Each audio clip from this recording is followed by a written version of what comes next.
Christ alone will I glory, though I could pride myself in battles won.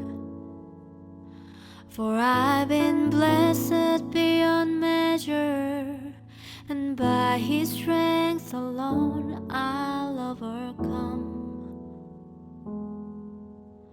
Oh, I could stop and count successes like diamonds in my hands, but those trophies could not equal to the grace by which I stand. In Christ alone I place my trust and find my glory in the power of the cross. In every victory, let it be said of me, my source of strength, my source of hope is Christ alone.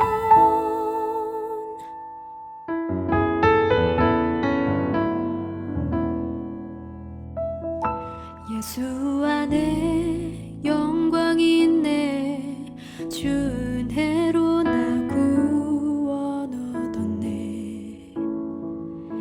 나 오직 주의 은혜로서 나의 부족함 이길 수 있네. 난 이제 세상 명예보다 주님 알기 원해. 주의 축복 감사하며 주의 영광 높이리. 오직 예수 나의 믿음, 십자가 능력 속에 빛나는 영광. 내 모든 승리로 주님께 영광을. 나의 힘, 나의 소망, 오직 예수 나의 믿음, 십자가 능력 속에 빛나는 영광. 내 모든 승리로 주님께 영광을. 나의 힘, 나의 소망, in Christ alone I place my trust and find my glory in the power of the cross. In every victory, let it be said of me, my source of strength, my source of hope is Christ alone. My source of strength, my source of hope is Christ alone.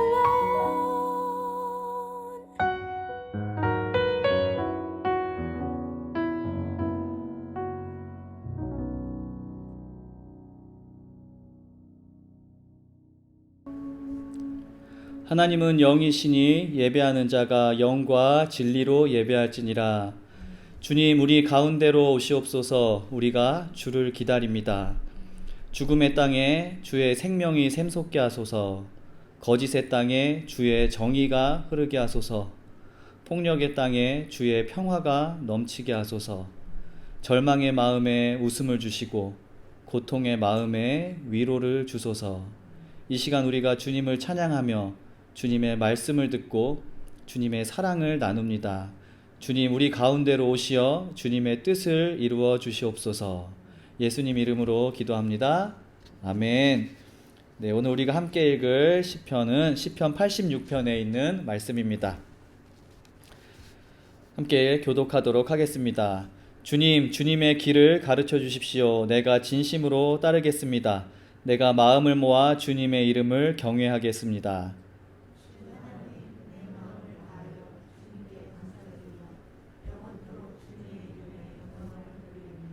나에게 베푸시는 주님의 사랑이 크시니 스올의 깊은 곳에서 주님께서 내 목숨을 건져내셨습니다.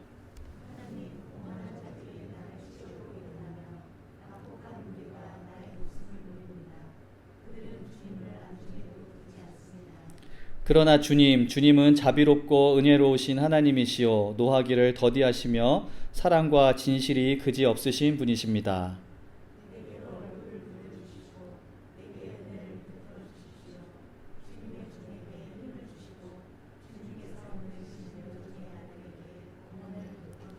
함께 있습니다. 은총을 베풀어 주실 징표를 보여주십시오. 나를 미워하는 자들이 보고 부끄러워할 것입니다. 주님께서 친히 나를 돕고 위로하셨습니다. 아멘. 네, 우리가 하나님 앞으로 더 가까이 나아가는 그런 예배가 되길 원하고요. 또 하나님께서도 성령님의 은혜로 우리에게 더 가까이 오시는 그런 예배가 되길 원합니다. 우리 사이를 가로막고 있는 우리의 그런 부족한 모습들, 또 한 주간의 죄악들, 그런 것들을 먼저 이 시간 기도를 통해서 또 우리 마음 가운데서 내려놓는 시간입니다.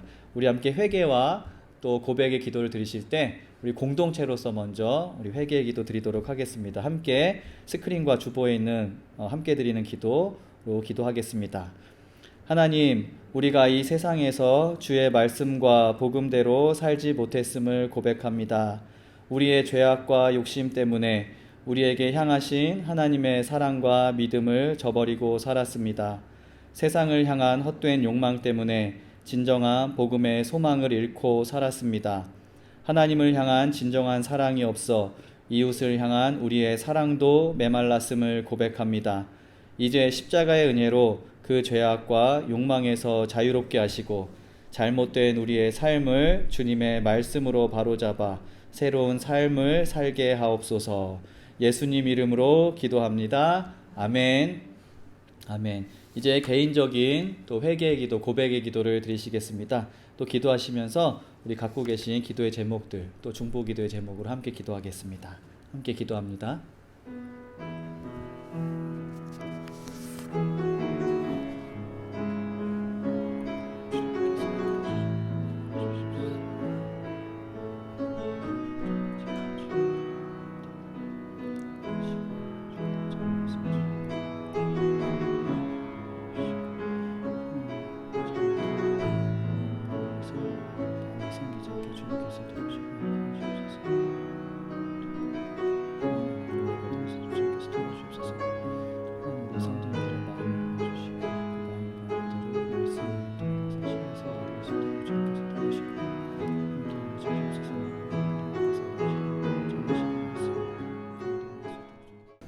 내 이름으로 일컫는 내 백성이 그들의 악한 길에서 떠나 스스로 낮추고 기도하여 내 얼굴을 찾으면 내가 하늘에 듣고 그들의 죄를 사하고 그들의 땅을 고칠지라. 아멘. 우리에게 새 날을 주시는 주님, 오늘도 우리에게 새 생명을 주시고 새로운 한 주의 시작을 주시니 감사합니다. 그리고 어려운 시기에도 우리 교회를 지켜주신 하나님께 감사를 드립니다. 우리 예배와 모임을 축복하시고 하나님과 연결되는 예배의 중요성을, 그리고 성도들 간에 연결되는 교제의 소중함에 대해서 깊이 감사할 수 있도록 하여 주시옵소서. 특히 코로나19로 인해 피해를 입고 있는 수많은 사람들이 있습니다. 그리고 그로 인해 어려움을 겪고 있는 작은 사업체들 또 교회들이 있습니다. 그들의 어려움을 주님께서 경감시켜 주시고 무엇보다 코로나가 빨리 극복될 수 있도록 인도하여 주시옵소서. 하나님, 우리는 하나님께서 치유의 하나님이심을 믿습니다. 병중에 있는 이들을 위해서 기도합니다. 사고로 몸을 다치거나 큰 병을 발견한 분들에게 주님의 위로와 치유의 손길을 주시옵소서. 아픈 사람들이 적절히 치료받게 하시고 회복될 수 있도록 도우소서. 가족에게도 힘을 주시옵소서. 하지만 치료가 필요하지만 여러 이유로 적절한 치료를 받지 못하는 이웃도 있습니다. 그들에게도 긍휼을 베푸시고 하나님과 사람들로부터 도움받을 수 있도록 인도하여 주시고 더 나아가 우리가 도움의 손길이 될 수 있도록 인도하소서. 그리고 육체적 질병뿐 아니라 사회가 앓고 있는 병들이 있습니다. 가난, 전쟁, 차별, 무관심, 폭력, 관계의 단절 등으로 인해 고통받는 이들이 생명을 회복할 수 있도록 주님께서 긍휼을 베푸시옵소서. 하나님, 우리 교회를 위해서 기도합니다. 이 베델교회 공동체가 우리를 향한 하나님의 뜻을 선명히 또 분명히 분별할 수 있도록 인도하시고 우리가 한 마음이 되도록 이끌어 주시옵소서. 우리 각자가 삶을 통해 이 땅에 임하시는 하나님의 나라를 선포하고 세상을 향한 희생과 봉사의 길을 성실히 수행할 수 있도록 인도하소서. 또 이 길을 성실히 걸어 나갈 때 교회를 떠난 사람들이 우리를 통해 다시 하나님 품으로 돌아오게 하시고 길과 진리를 찾으며 고민하는 이들이 예수님을 만나게 하여 주시옵소서. 우리 한 명 한 명에게 능력과 소망을 주시옵소서. 하나님, 우리 자녀들을 위해 기도합니다. 우리 자녀들이 자신에게 주어진 삶의 의미와 그 소중함을 깊게 깨달을 수 있도록 하시고 세상을 바라보는 올바른 시선을 갖게 하시고 또 함께 좋은 길을 걸어갈 사람들을 주변에 붙여주시옵소서. 또한 우리 가족 중에 함께 신앙생활하지 못하는 분들, 그들을 위한 기도를 들어주시옵소서. 그들을 향한 하나님의 계획과 사랑을 발견하게 하시고 함께 예배할 수 있는 날이 속히 오도록 인도하여 주시옵소서. 오늘 드리는 예배와 친교 시간 안전하고 은혜롭고 즐거운 시간 될 수 있도록 하나님께서 지켜주시옵소서. 예수님 이름으로 기도드립니다. 아멘. 아멘. 네, 오늘 하나님께서 우리에게 주신 말씀은 마태복음 13장 24절에서 30절 그리고 36절에서 43절까지의 말씀입니다. 마태복음 13장 24절부터 저희 한 절씩 돌아가면서 읽도록 하겠습니다. 예수께서 또 다른 비유를 들어서 그들에게 말씀하셨다. 하늘나라는 자기 밭에다가 좋은 씨를 뿌리는 사람과 같다.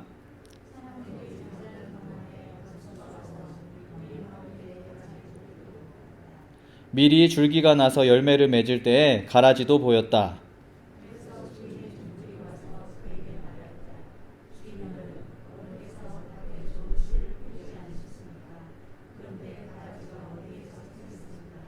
주인이 종들에게 말하기를 원수가 그렇게 하였구나 하였다.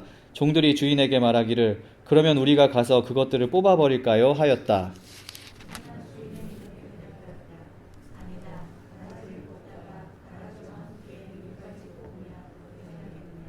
추수 때까지 둘 다 함께 자라도록 내버려 두어라. 추수할 때에 내가 추수꾼에게 먼저 가라지를 뽑아 단으로 묶어서 불태워버리고 밀은 내 곳간에 거두어 드리라고 하겠다.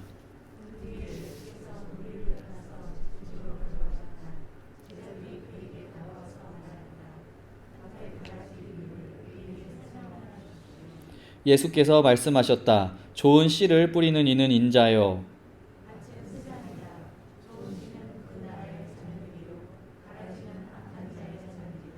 가라지를 뿌린 원수는 악마요. 추수 때는 세상 끝날이요. 추수꾼은 천사들이다.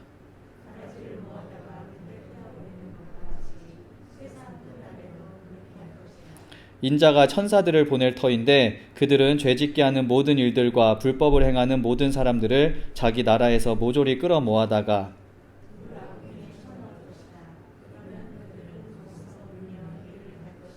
함께 읽겠습니다. 그때의 의인들은 그들의 아버지의 나라에서 해와 같이 빛날 것이다. 귀 있는 사람은 들어라. 아멘. 하나님의 말씀입니다. 아멘. 네, 우리 성도님들, 지난주에 씨 뿌리는 사람에 관한 비유 저희가 함께 나눴습니다. 어떻게 지난주에 좋은 씨 많이 뿌리셨나요? 네.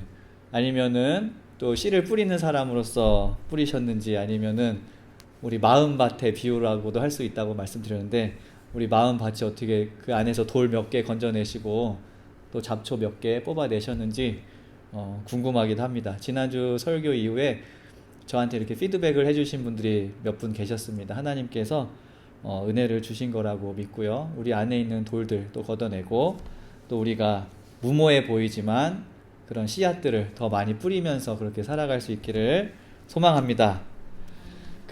지난주에 말씀드렸듯이 마태복음 13장에는 총 7개의 비유가 있습니다. 저희가 첫 번째 비유를 지난주에 나눴습니다. 씨를 뿌리는 사람에 관한 비유였습니다. 우리 스스로를 씨 뿌리는 사람으로 생각해 보기도 했고요. 또 비유에 등장하는 다양한 종류의 밭을 내 마음밭과 비유해서 생각해 보기도 했습니다. 근데 그것이 마음밭에 관한 비유이건 아니면 씨를 뿌리는 그 사람이나 행위에 관한 비유이건 지난주에 나누었던 이야기는 나에게 집중이 되어 있었습니다. 씨를 뿌리는 사람으로서나 마음밭을 가꾸는 사람으로서의 나. 그런데 오늘 우리가 읽은 두 번째 비유는 지난주와 비슷한 그런 띠이죠. 밭이 나오고 씨앗이 나옵니다. 하지만 그 내용이 조금 더 확장되는 것을 우리는 확인할 수 있습니다. 오늘 비유는 우리 스스로와 우리와 대립되는 어떤 존재에 관한 이야기하고 있습니다. 원수라고 표현되어 있는 또는 가라지라고 표현되어 있는 그것들에 대한 이야기입니다. 비유를 간단히 다시 한번 정리하면 이렇습니다. 세상이라는 밭이 있는데 거기에 예수님께서 좋은 씨를 뿌립니다. 비유에 의하면 이 좋은 씨가 wheat 씨입니다. 씨앗. 그래서 비유에 의하면 밀이 열리게 됩니다. 그런데 밤 사이에 원수, 영어로는 enemy라고 되어 있죠. 적이 와서 가라지가 될 씨앗을 그 밭에 또 뿌립니다. 이 가라지는 잡초일 수도 있고요. weeds라고 되죠. 영어로는 weeds, 잡초일 수도 있고 아니면은 그 원래 원했던 식물에 해를 끼치는 해초 또는 독초라고도 해석이 되기도 합니다. 또 어떤 분들은 엉겅퀴라고 그렇게 이야기를 하시기도 하더라고요. 아무튼 그 두 종류의 씨앗들이 줄기를 내고 이제 열매를 맺을 때가 되었는데 일하는 사람들이 밭에 가서 보니까 그 밀도 보이는데 가라지도 곳곳에 보이는 거예요. 그래서 주인에게 가서 묻습니다. 주인님, 가라지를 뽑아버릴까요? 그러니까 밭의 주인이 이렇게 대답합니다. 아니다. 가라지를 뽑다가 밀까지 뽑아버릴 수도 있겠다. 그냥 추수 때까지 같이 자라게 두어라. 추수할 시간이 왔을 때 추수하는 사람들에게 가라지는 뽑아서 따로 불사르게 하고 밀은 거두어서 곳간에 넣으라고 하겠다. 이것이 오늘 비유의 내용이죠. 우리는 이 비유를 아주 단순하게 또 심플하게 이해할 수 있습니다. 한 밭에 밀과 가라지가 함께 자라듯이 세상에는 선과 악이 있다. 그리고 또 어떻게 다르게 표현하면은 하나님 나라를 품고 살아가는 사람들이 있고 세속적인 가치의 지배를 받고 그 나라에서 사는 사람들이 있다. 또는 이렇게 이해할 수도 있겠죠. 더 나아가 믿는 이들, believers가 있고 또 믿지 않는 non-believers가 있다. 그리고 이런 선과 악의 대립은 결국 마지막에 심판을 받을 것이다 라는 말씀으로 우리가 이해할 수 있습니다.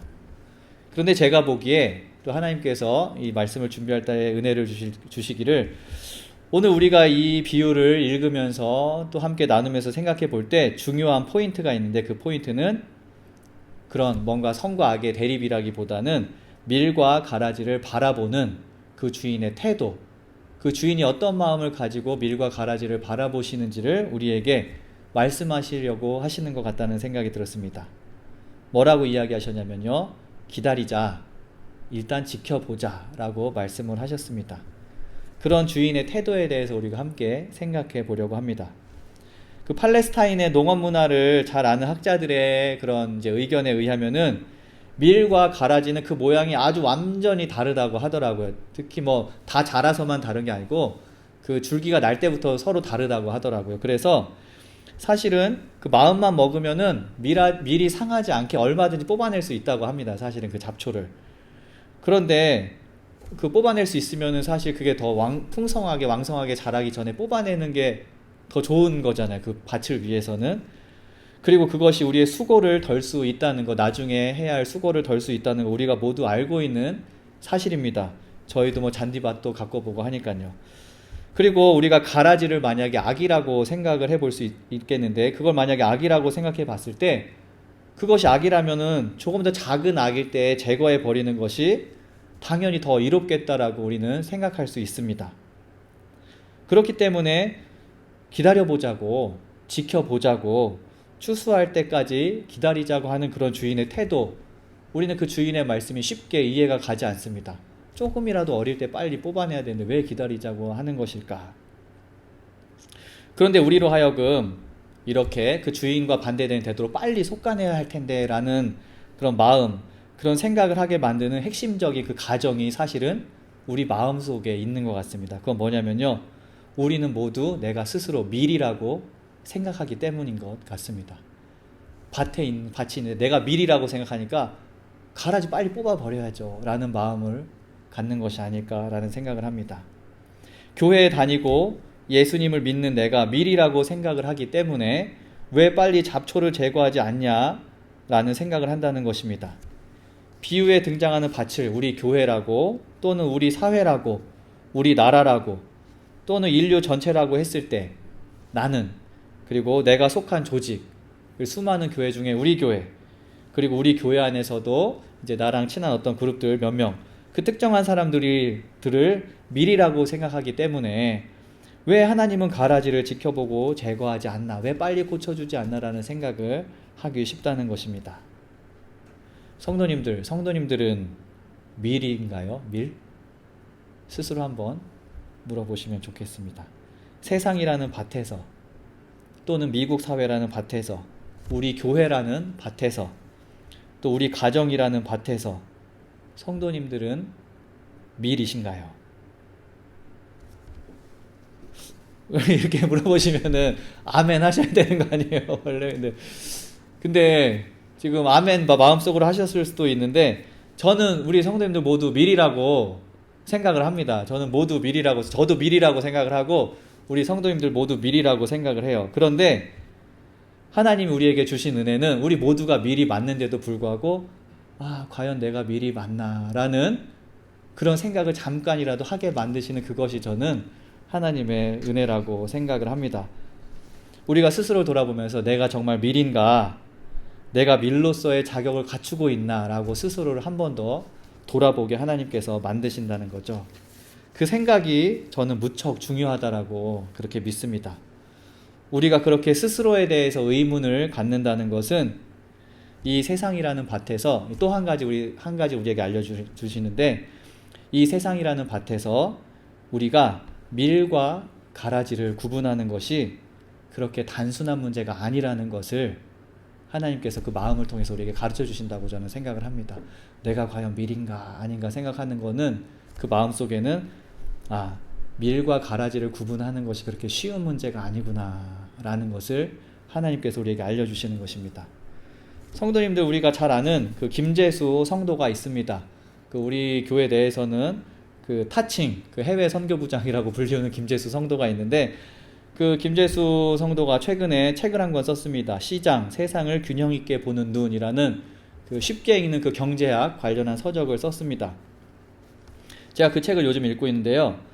그 책에 재밌는 이야기가 하나 나옵니다. 물론 그 예는 경제학의 내용을, 경제학 그 이론을 설명하기 위해서 넣은 예시이지만 저는 경제학에 관련 얘기는 하지 않을 거고 그냥 그 예가 재미있었기 때문에 잠깐 같이 나누려고 합니다. 우리가 마트에 가서 쇼핑을 합니다. 그리고 쇼핑을 하는 마지막 단계가 바로 계산을 하는 거죠. 이제 계산대에 서게 됩니다. 특히 코스트코나 그 샘스 같은 큰 마트를 생각해 보시면은 우리가 카트를 이제 쇼핑을 다 하고 카트를 끌고 계산대로 가까이 가죠. 근데 계산대로 가까이 점점 전체 계산대가 시야에 들어올 때쯤 되면은 머릿속으로 우리도 모르게 엄청나게 복잡한 경우의 수를 생각합니다. 어느 계산대가 가장 빠를까? 순간적으로 생각을 하는 거죠. 일단 딱 보면서 각 계산대에 기다리고 있는 사람의 수를 헤아립니다. 보통은, 그런데 다 아시잖아요. 보통은 사람의 수가 거의 비슷해요. 왜냐면은 사람들이 모두 똑똑하기 때문이에요. 저희만 똑똑한 게 아니고 모두 똑똑하기 때문에 각 사람별로 그 각 계산대별로 사람의 수는 거의 동일합니다. 근데 아무튼 우리는 사람의 수를 먼저 확인하고 비슷하다라는 결론을 내리면은 그 카트 안에 들어있는 물건의 수를 셉니다. 그리고 그게 빨리 계산할 수 있는 물건들인지 아니면 띡띡띡 찍으면 끝나는 물건들인지를 계산을 하죠. 그리고 저 같은 경우 또 어떤 분들은 여기에서 더 나아갑니다. 많이 가본 마트라면은 계산대에 계산하는 사람들이 다 반복이 되잖아요. 그러면서 그 사람들의 성향을 파악하고 있습니다. 그래서 어떤 사람은 찍는 것보다도 그 손님하고 이야기하는 걸 즐기는 그런 사람들이 있잖아요. 그러면 거긴 일단 피하고 그냥 아주 칼같이 자기 일만 하는 그런 계산대로 먼저 다가가게 됩니다. 그래서 저희들이 그렇게 한 명이라도 적고 물건이 조금이라도 적고 또 계산하는 사람이 스피드가 빠른 그곳으로 빨리 가죠. 또 만약에 어떤 계산대에 좀 연세가 있어 보이고 행동이 느릿느릿한 분이 계시면 거기보다는 뭔가 빠릿빠릿해 보이고 젊은 사람 뒤로 또 붙게 되죠. 이 복잡한 과정을 통해서 한 곳을 선택하는데 불과 몇 초도 걸리지 않습니다. 우리가 얼마나 똑똑한지 모르죠. 이게 가다가 싹 보면서 그냥 바로 그 진로를 결정하게 되죠. 우리가 참 대단하다는 그런 생각을 하게 됩니다. 그런데 그 선택이 항상 최선의 결과를 주느냐? 꼭 그렇지만도 않잖아요. 저희가 그렇게 계산을 했는데 어떤 젊은 사람이 있었어요. 그리고 물건도 많지 않았어요. 그런데 갑자기 카드를 내지 않고 책북을 꺼내는 거예요. 주섬주섬 꺼내가지고 글씨를 막 쓰면은 하잖아요. 이게 아니었는데 하잖아요. 아무튼 이 얘가 말하는 것은 그 몇 개의 계산대 중에 어디에 설 것이냐, 그리고 그게 결과가 사실 큰 차이를 내지도 않아요. 1, 2분 차이도 나지 않죠. 그런데 그런 단순한 그런 현상 뒤에도 엄청나게 복잡한 그런 과정이 있다는 것을 이 예가 우리에게 설명해 주는 것 같습니다. 마트 계산대, 뭐 어디 줄 서냐, 몇 분 빠르냐, 이런 심플한 일에도 그런 복잡한 과정이 있는데 이 세상은 어떻겠습니까? 우리가 살아가는 이 세상은 마트 계산대보다 훨씬 더 복잡하겠죠. 본문의 비유는 밭에 밀과 가라지가 심겨 있다고 얘기합니다. 밀은 좋고 가라지는 나쁘다. 그런데 우린 가라지는 언제 솎아낼까?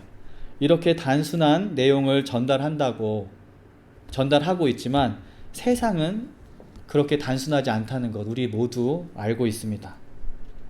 그러면 어떤 성도님들은 이렇게 얘기하실 것 같아요. 맞죠, 목사님. 당연히 세상은 복잡하지만 그 비유는 그렇게 단순하게 얘기해서 그 안에 심플하면서도 강력한 말씀을 드러내려고 하는 거겠죠. 그러니까 이렇게 단순하게 썼겠죠. 라고 반문을 하실 수 있습니다. 하지만 성도님들, 그것도 맞지 않습니다. 성서도 그렇게 단순하지 않습니다. 오늘 이야기가 심플한 사실을 이야기하고 있는 것 같은데 그렇지 않습니다.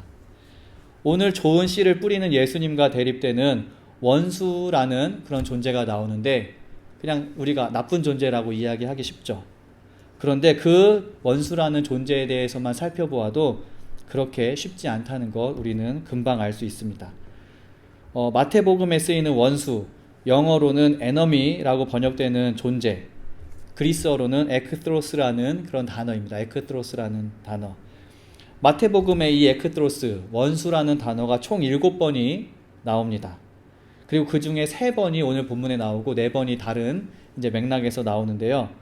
오늘 본문이 아닌 다른 곳에서 이 원수가 과연 어떤 존재를 이야기하는지 우리가 한번 살펴보려고 합니다. 이 원수라는 단어가 마태복음에 처음으로 등장한 본문이 마태복음 5장 43절에서 44절 말씀 가운데 나옵니다. 여기 2번 원수라는 단어가 쓰이는데요. 다음과 같은 말씀입니다. 내 이웃을 사랑하고 내 원수를 미워하여라 하고 말한 것을 너희는 들었다. 그러나 나는 너희에게 말한다. 너희 원수를 사랑하고 너희를 박해하는 사람을 위하여 기도하라. 여기에서 원수는 그냥 나쁜 존재가 아니고 사랑해야 할 사람이고 그를 위해 기도해야 할 대상으로 등장을 합니다. 오늘 본문과 같이 원수가 불에 던지워질 대상이라면 예수님께서 왜 이들을 사랑하고 이들을 위해 기도해야 한다고 말씀하셨는지 우리는 원수는 과연 무슨 존재이지? 라는 의문을 갖게 됩니다. 원수가 등장하는 2번째 본문은 한술 더 뜹니다. 마태복음 10장 36절에 이 단어가 쓰입니다. 사람의 원수가 자기 집안 식구일 것이다 라고 이야기를 합니다. 이 말씀은 우리가 몇 주 전에 읽었던 본문인데요. 예수님께서 제자를 파송하시면서 너희들이 제자로 살아갈 길을 그 가로막을 다양한 그런 어려움, 난관들이 있는데 그들 중에 하나가 너희들과 가장 가까운 존재, 아니면 너희들의 곁에서 너희들을 가장 지켜줄 것이라고 믿었던 어떤 그런 시스템, 그것일 수 있다라는 의미로 예수님께서 하신 말씀입니다. 이 본문에 의하면 가족, 즉 우리와 가장 가깝고 가장 친밀한 존재가 원수라고 그려집니다. 여기에 등장하는 이 원수는 그럼 정말 원수입니까? 우리 가운데 제거해야 할 가라지입니까? 라는 의문이 또 생기게 됩니다.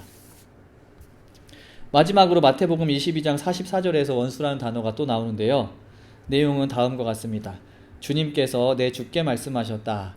내가 내 원수를 내 발 아래에 굴복시킬 때까지 너는 내 오른쪽에 앉아 있어라. 여기에 비로소 우리가 생각하는 원수의 의미에 가장 잘 어울리는 존재로 원수가 등장을 합니다. 말 그대로 우리와 대립하여 싸우는 적, 예수님의 통치 아래 결국은 패배할 이들로 이 원수가 그려집니다. 그런데 이렇게 마태복음에 등장하는 원수라는 단어, 모두 다 똑같은 단어입니다. 에크트로스라는 단어입니다.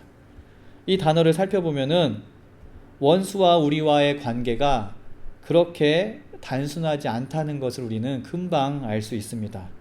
원수란, 그리고 원수가 심는 가라지는 그 근본부터 우리와 다르고 우리와 건널 수 없는 강을 사이에 둔 말 그대로 죽도록 싸울 적이라고 그렇게 심플하게 생각하기에는 그 내용이 너무 복잡하다는 겁니다. 그들은 나와 관계를 맺고 있는 이들이고 나를 공격하기도 하지만 내가 사랑하고 기도해야 할 이들이라고 성서는 말하고 있습니다. 가족과 같이 친밀하지만 대립을 경험하게 될 때 원수처럼 느껴지는 이들이기도 하고요. 그리고 물론 성서가 말씀하듯이 결국 물리쳐야 할 대상이기도 합니다. 요컨대 우리와 원수, 그 경계, 우리와 가라지를 구분하는 그 경계가 아주 모호하다는 것을 우리는 금방 알 수 있습니다. 오늘의 비유가 심플하게 받아들여질 수도 있지만 조금만 더 깊이 생각해 보면은 과연 무엇이 밀이고 무엇이 가라지인가? 라는 그런 복잡한 문제를 우리에게 던져준다는 것입니다. 그렇다면 오늘 본문은 우리에게 어떤 가르침을 주는 것인가요? 오늘 설교의 제목이자 예수님께서 취하신 태도와 같이 기다리고 지켜보자는 겁니다. 그럼 무엇을 기다리고 무엇을 지켜보자는 것입니까? 일단 아까 말씀드렸듯이 우리가 좋은 씨인지 내가 과연 밀인지 스스로 더 성찰하며 살아가야 한다는 이야기를 말씀은 하십니다. 예수님을 나의 구원자로 믿고 신앙생활을 하는 것 자체가 우리를 밀로 만들어줄 수도 있지만 단순한 크리스찬이냐 아니냐를 넘어서 우리가 이 땅을 하나님 나라로 만들기 위한 예수님의 운동에 과연 어떻게 동참하고 있는가? 우리는 과연 그 운동에 동참하고 있는 사람인가? 그렇지 않은가? 생각해 보아야 한다는 것을 참 밀인가 아닌가 생각해 보아야 한다는 것을 예수님께서 말씀해 주신다는 겁니다. 두 번째로 보다 중요하게 밀과 가라지를 판단하고 분리할 분은 우리가 아니라 하나님이라는 사실을 기억하고 쉽게 타인을 판단하지 말고 기다리자는 의미가 있다는 것입니다. 정연복이라는 목사이자 시인이신 분께서 한 매체에 쓰신 글 가운데 한글로 번역해서 호세 컴블린이라는 그런 신학자의 글을 한글로 번역해서 인용한 부분이 있습니다. 내용이 이렇습니다. 지상에서 하나님 나라는 순수한 형태로 존재하지 않는다. 항상 악마의 나라와 뒤섞여 있다. 사람들이 사는 세계에서는 어떤 것도 순수한 형태로 존재하지 않는다. 혹시 우리는 선과 악이 뒤섞여 있는 상태를 참아내지 못하고 있지는 않는가? 교회 안에 또는 어떤 다른 공동체나 조직 안에 밀과 가라지가 뒤섞여 있는 상태를 참아내지 못하고 있지는 않는가?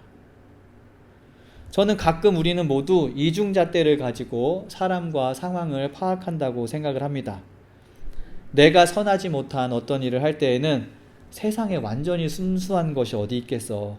어느 때, 어느 곳이건 어느 정도 선과 어느 정도 악이 섞여 있는 것이지 라고 하면서 절충하고 타협하는 입장을 취하지만 타인의 잘못이나 실수에 대해서는 어쩌면은 지나치게 순수한 상태를 요구하지 않나 라는 생각을 하게 됩니다.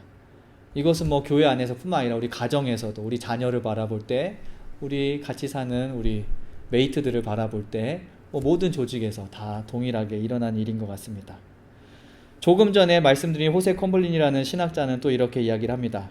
하나님의 지혜는 관용에 있지 파괴하는 승리에 있지 않다. 악한 사람들과 선한 사람들을 갈라놓는 일은 마지막 때에 가서야 일어날 것이다. 그리고 정연복 선생님, 이 글을 번역하신 정연복 선생님께서 이런 이야기를 합니다. 우리를 밀이라고 생각하면 비유 중에 주인의 태도가 잘 이해되지 않는다. 하지만 우리를 가라지라고 생각하면 주인의 태도가 얼마나 고마운지 모른다. 밭의 주인이 일단은 함께 기다리자고 말한 것은 심판은 하나님이 하실 일이며 우리가 해야 할 일은 판단이 아니라 서로 그리고 함께 어울리는 것이고 그 가운데 다만 악이 줄어들 수 있도록 애쓸 뿐이라는 것을 우리에게 말씀하시는 것입니다. 성도님들, 세상이 단순하지가 않습니다. 참 복잡하고 어지럽습니다. 세상만 그런가요? 제 마음도 그렇죠. 단순하지 않잖아요. 복잡하고 어지럽습니다.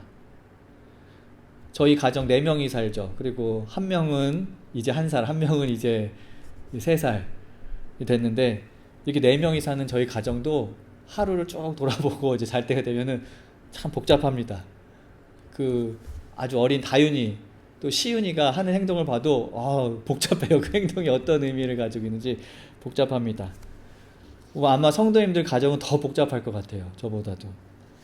그리고 교회도 복잡합니다. 10명이 모이건 30명이 모이건 100명이 모이건 1000명이 모이건 동일하게 복잡합니다. 수많은 다른 철학과 의도를 가진 사람들이 모여서 나라를 꾸려나가는 정치 엄청나게 복잡합니다. 우리가 이렇게 계속 복잡한 곳에서 살아가다 보니까 뭐가 밀이고 뭐가 가라지인지 구분할 수 없는 어떻게 보면 엉망인 것과 같은 밭이 우리 세상이지 않을까라는 생각이 들기도 합니다. 하지만 분명한 것은 하나님께서는 확실하게 그 어지러운 세상 가운데 좋은 씨앗을 뿌리셨다는 사실입니다.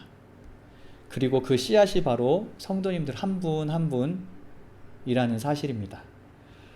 우리 성도님들께서는 그 믿음을 잃지 마시기를 부탁을 드립니다. 내가 미리 맞나, 내가 좋은 씨앗인가 아닌가 머리 싸매고 고민하지 마시고 내가 미리라고 믿고 믿되 선하고 좋은 모습으로 살아갈 수 있도록 그렇게 더 애쓰시기를 부탁드립니다. 그리고 반대로 내 옆사람, 내가 만나는 사람들을 바라보실 때에도 판단하기보다는 함께 어울리며 서로 도와서 선한 면은 발전시키고 그리고 혹시 모를 세상의 악은 줄일 수 있도록 함께 애쓰는 사람들이 될 수 있도록 그렇게 격려하면서 지켜보면서 함께 어울리면서 살아가시기를 바랍니다. 그래서 마지막 심판의 때에 우리가 서로를 바라보면서 이렇게 이야기할 수 있으면 좋겠습니다. 내가 이럴 줄 알았어요. 우리가 모두 밀인 거, 전 우리 모두가 밀인 줄 진즉부터 알았어요. 라고 우리가 마지막 심판의 때에 그렇게 서로에게 웃으며 이야기할 수 있는 그런 날이 되면 좋겠습니다. 그런 삶이 우리의 삶이 되기를 소망합니다. 아멘. 함께 기도하겠습니다. 하나님, 어지러운 세상 밭에, 또 어지러운 나의 마음 밭에, 또 어지러운 가정에, 또 교회에, 또 내가 일하는 일터에 하나님 좋은 씨앗을 뿌리시니 감사를 드립니다. 우리 모두가 좋은 씨앗이라는 믿음을 갖고 서로 격려할 수 있도록 도와주시고 중간중간에 혹시 연약한 모습이 보이더라도 지켜보고 기다리면서 우리들이 함께 어울릴 수 있도록 도와주시옵소서.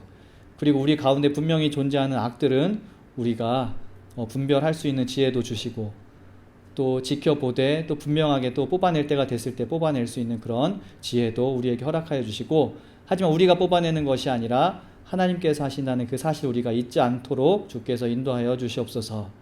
하나님 말씀 가운데 주님께서 원하시는 그런 내용만이 또 그 가르침만이 우리 가슴 속에 또 삶 속에 남을 수 있도록 주께서 인도하여 주시옵소서.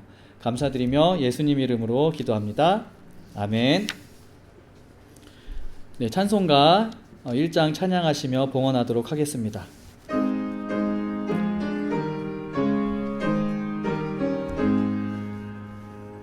만복의 근원 하나님, 온 백성 찬송 드리고 저 천사여 찬송하세. 찬송 성부 성자 성령.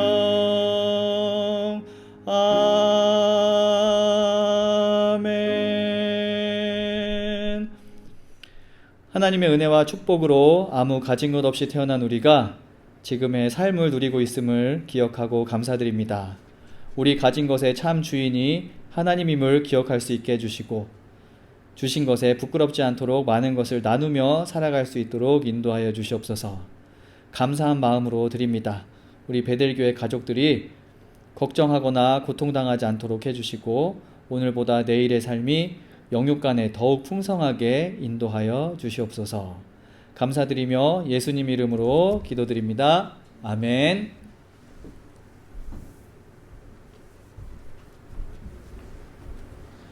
네, 성도님들, 저희가 조금 전에 그 밭에 뿌려진 밀과 가라지의 이야기를 나누었는데요. 근데 사실 제가 이 본문을 읽으면서 제일 이해가 되지 않았던 부분이 있었어요. 뭐냐면은 여기는 원수가 와서 가라지 씨앗을 뿌린다고 하는데 저희 밭을 보면은 나쁜 씨앗을 뿌린 적이 없는데 해초가 너무 많이 자라나는 거예요. 다 그렇게 경험하셨잖아요. 그렇죠? 그래서 이상하다. 왜 나쁜 씨를 뿌리지도 않았는데 나쁜 것들이 자라날까라는 그런 의문이 들었습니다. 이건 과연 우리가 어떻게 해석해야 하나라는 생각이 들었습니다. 근데 해석이 필요 없잖아요. 사실은 저희들이 꼭 나쁜 씨를 뿌렸을 때 나쁜 게 자라나는 게 아니고 좋은 밭에 좋은 씨만 있어도 그 안에 나빠 보이는 것들이 자라날 수 있다는 생각을 하게 됩니다. 그래서 꼭 밀뿐만이 아니라 꼭 처음부터 태어날 때부터 나쁜 것들이 아니라 우리 안에 자생할 수 있는 그런 악한 것들 또는 우리 안에 독이 되고 해를 끼치는 것들, 그런 것들도 우리들이 오늘 말씀에 딱 등장하진 않지만 그런 것들도 우리가 항상 염두에 두고 조심하면서 살아가야 되지 않나라는 그런 가르침을 이 비유 뒷면에서도 우리에게 전해주는 것이 아닐까라는 생각을 하게 됩니다. 그래서 저희가 성찬을 매주마다 나누는 것이 그런 또 의미가 있는 것 같아요. 우리가 잡초들도 내일 해도 괜찮겠지, 다음 주에 깎아도 괜찮겠지 하는데 어느 틈에 무성하게 자라지 않습니까? 그래서 이 성찬도 저희가 매주마다 드리면서 우리가 좀 더 자주 규칙적으로 우리 마음의 상태도 또 우리가 일하는 곳도 우리가 섬기는 교회도 혹시 이 안에 해로운 것들이 자생해서 자라고 있진 않은지 우리가 돌아보고 그것들을 어떻게 우리가 치료할 수 있을지 같이 기도해보고 이제 그런 마음을 우리에게 주시는 것이 또 이 성찬의 의미라고 생각을 합니다. 이 시간에 성찬을 나누실 때 우리를 스스로 한 번 더 생각해 볼 수 있는 그런 은혜가 우리에게 임하기를 소망합니다. 우리 성찬을 위해서 함께 기도하겠습니다. 구원과 평화의 하나님, 예수 그리스도의 십자가와 부활을 통하여 영원한 삶의 은총을 베풀어 주시고 거룩한 성찬을 통해 우리의 영의 생명의 양식으로 지어주시니 감사드립니다. 주님의 살과 피를 나눌 때 우리 가운데 함께 하시며 우리의 심령을 정결케 하여 주시옵소서. 우리도 주님 안에서 한 몸을 이루어 가난한 자에게는 복음을, 눈먼 자에게는 보게 함을, 눌린 자에게는 자유함을 전하는 제자로 살아가길 원합니다. 주의 백성과 함께하여 주시옵소서. 우리를 구원하신 예수님 이름으로 기도드립니다. 아멘. 예수님께서 잡히시기 전에 제자들과 함께 식사를 하셨습니다. 빵을 떼며 말씀하셨습니다. 이 빵은 너희를 위해 십자가에 달려 죽는 나의 몸이다. 식사 후에 잔을 들어 축사하셨습니다. 이 잔은 너희와 나 사이에 내 피로 맺은 새로운 약속이다 라고 말씀하셨습니다. 이 빵을 떼고 잔을 마실 때마다 주님의 삶과 또 십자가에서의 죽음과 또 부활하심을 기억하고 또 다시 오심을 우리가 소망하며 살아가라고 그렇게 말씀하셨습니다. 예수님께서 아무런 조건 없이 있는 모습 그대로 제자들을 성찬의 자리에 초대하시고 저 또한 제 모습 그대로 하나님께서 성찬의 자리로 인도하셨기 때문에 저도 이 시간 우리 성도님들 아무런 조건 없이 성찬의 자리로 초대합니다. 이 기쁘고 은혜로운 예식에 함께 참여하시겠습니다.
함께 기도하겠습니다.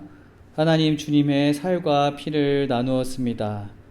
이 살과 피가 우리 몸 안에서, 우리 삶 가운데서 역사할 수 있도록 우리가 주님의 삶에 조금 더 가까이 다가갈 수 있도록 인도하여 주시옵소서.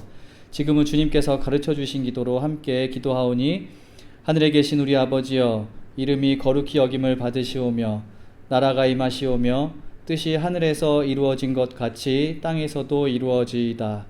오늘 우리에게 일용할 양식을 주시옵고, 우리가 우리에게 죄 지은 자를 사하여 준 것 같이 우리의 죄를 사하여 주시옵고, 우리를 시험에 들게 하지 마시옵고 다만 악에서 구하시옵소서.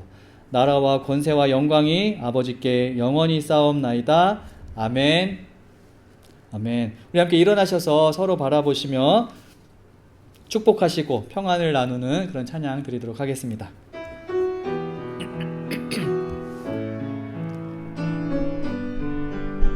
함께 축복합니다. 평안을 너에게 주노라.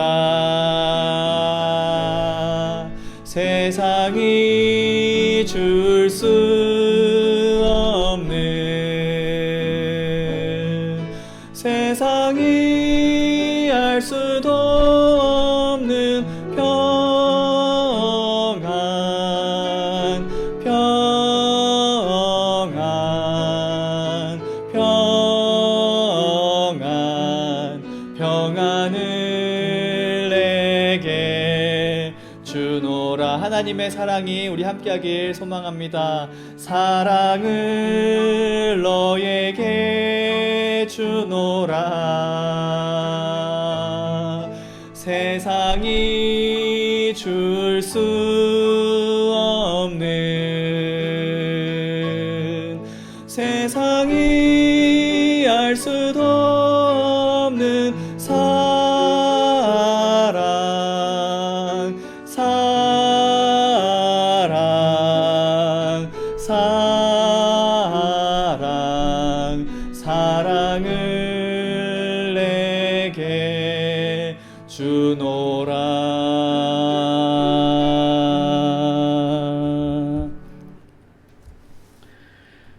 주님께서 우리 앞에 계셔서 우리를 좁고 바른 길로 이끄소서. 주님께서 우리 곁에 계셔서 우리 손을 붙드시고 용기를 주소서. 주님께서 우리 아래에 계셔서 우리가 넘어질 때 받으시며 희망 잃지 않게 하소서. 주님께서 우리 안에 계셔서 우리 일상의 모든 순간을 거룩하게 하소서. 주님께서 우리 안에 계셔서 우리가 그리스도의 열매를 맺게 하소서. 성삼위 하나님의 생명과 사랑과 동행의 축복이 이곳에 모인 모든 성도께 지금부터 영원히 함께하길 간절히 기도하옵나이다. 아멘.